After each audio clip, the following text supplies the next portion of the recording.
Hello, everybody, and welcome back to 50 Shades of Tay. I'm Taylor Gonzalez, and my guest today is a Canadian director and producer whose newest short film, The After School Club, is having its festival run right now. I'm so excited to be joined by Tamara Black. How are you doing today? I'm good. Thanks for having me. Oh, thank you for being here. I really appreciate it. For people who haven't had a chance to check out the After School Club, how would you describe it? I would say it's a YA political satire drama about two students who are competing for the head of student council, and things get pretty crazy as they do in YA dramas. Oh my gosh, I loved it so much. I had such a great time with it. I thought it was just so well put together and so well shot, and it was just such a interesting story. And I loved all the characters. Like I could have spent so much more time getting to know them all. So congratulations on the release. You know what? You actually just had the world premiere at the Whistler Film Festival, which I am so jealous. I've always wanted to go to Whistler. I've seen so many pictures, and it looks gorgeous. How was the It's so premiere? beautiful. It was fun. Not a lot of our cast and crew could come out because December is kind of a weird time. But we had our composer Jordan and our costume designer Jason and Shia, one of our lead cast there. And yeah, we got a chance to celebrate after, which was really lovely. And then I also got to do a panel with some of the other filmmakers and see all their films as well. So that was really fun. So cool. The only thing I really know about Whistler, other than it's gorgeous, is it's like the place to go skiing. Yes. I admittedly do not like snow sports, but it's still beautiful. Like I still enjoy. I like a little après ski. Oh, yeah, yeah. It just looks so nice there. And what a cool place Yeah. to have like a film premiere. Yeah, it's such a fun festival. Like I would highly recommend it if you get a chance to go. And there's always really great Canadian programming. Oh, that is awesome. So where was this film? Because the whole time I was watching it, I was like, every set piece I loved so much. My favorite actually was, I don't know what you would call that room. It kind of looked like a green room. It was the one with all the tiles and it had the plants and the big windows. I love that room. I think we called it a sitting room on set. We shot at this place called University Women's Club in South Granville in Vancouver, and they were very generous and let us shoot there. But it's usually for weddings and club members only, so that was very nice of them. But it's also just a testament to our production designer Isabel Baker Smith. She knocked it out of the park. Like everything was just so perfect for the private school world. So she really understood the vision. Yeah, what a great set and location. Just like every time a new room was unveiled, I was like looking at all, Yeah. the detailing on the walls and the ceiling, and I was like, wow, what a pretty place. Yeah, I did get kind of haunted vibes from it though. Like in Ooh, certain rooms, we were all like, this feels eerie, but it's still a beautiful place to shoot. very nice. My favorite scene in the short film was the debate. So I was wondering, which scene was your favorite to direct? Oh gosh, probably the debate or the party scene right after when they're kind of celebrating.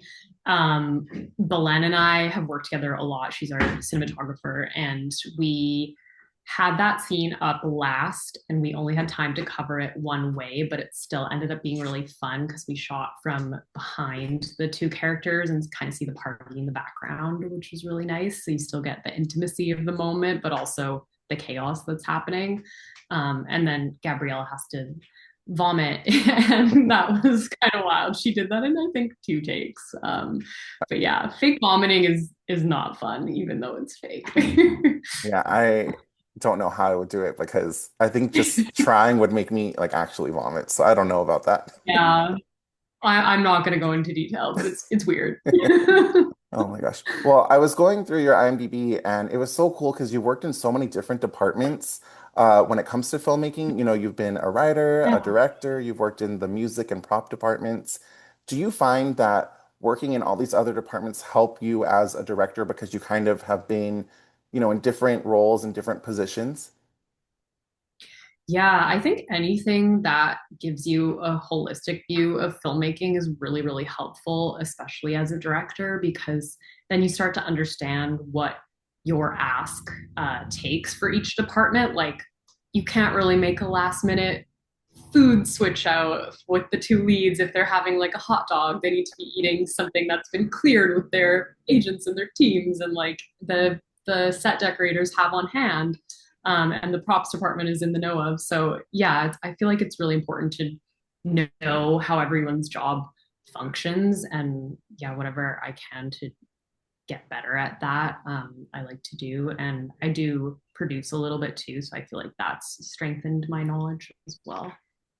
Of all of the different roles that you've filled, do you have a favorite? Oh gosh, definitely directing or producing. I will say this too. I miss ADing, but I don't really see myself doing that as a career long term. But I did like being a first AD. I feel like it served a time and place in my life. Oh, that's very cool. When and Yeah. how did you know that you wanted to get into filmmaking? Was it because of a certain film that you saw?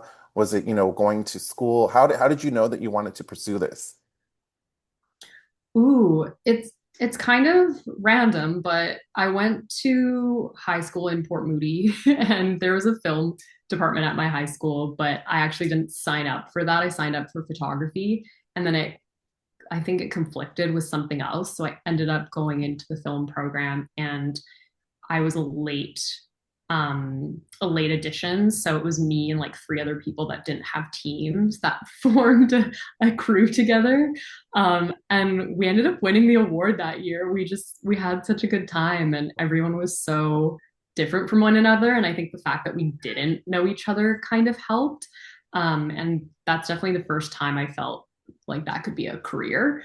But I didn't really pursue it until later in life. I kind of had a late in life career change. And I don't think I regret that because I wasn't really ready at the time to jump into this industry. It's kind of crazy. And I feel like I didn't know myself well enough to enter into it.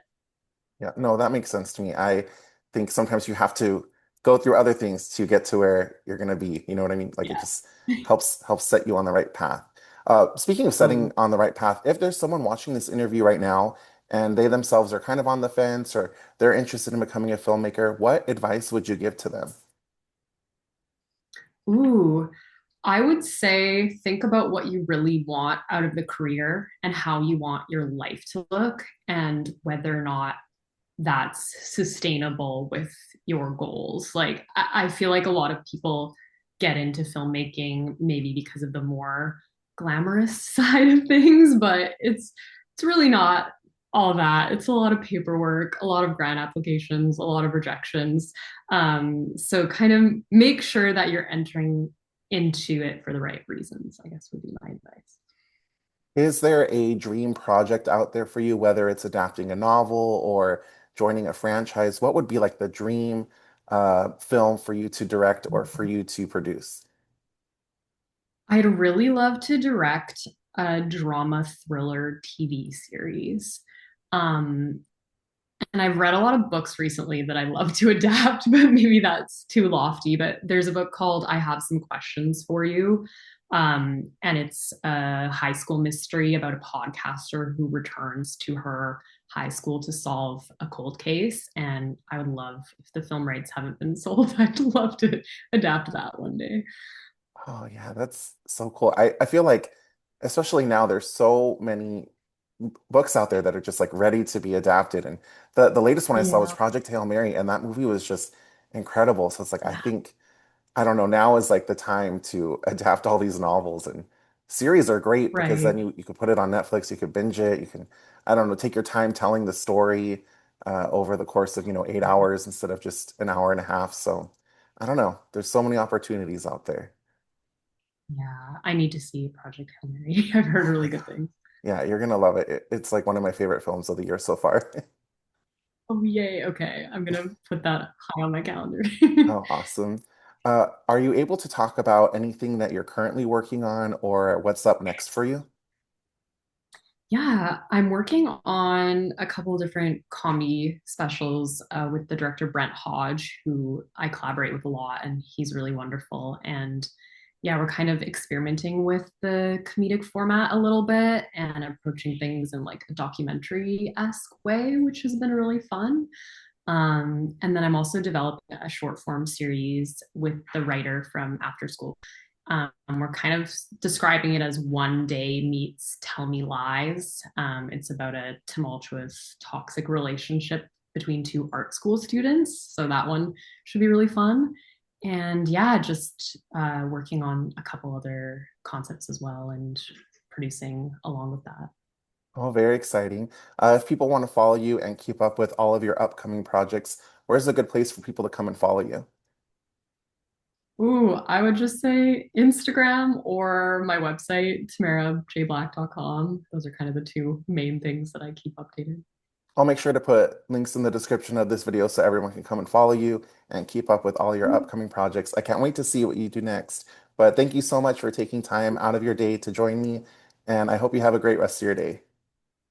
Yeah, thank you. Thanks for the time and for watching our Oh, film. of course. Thank you. Bye.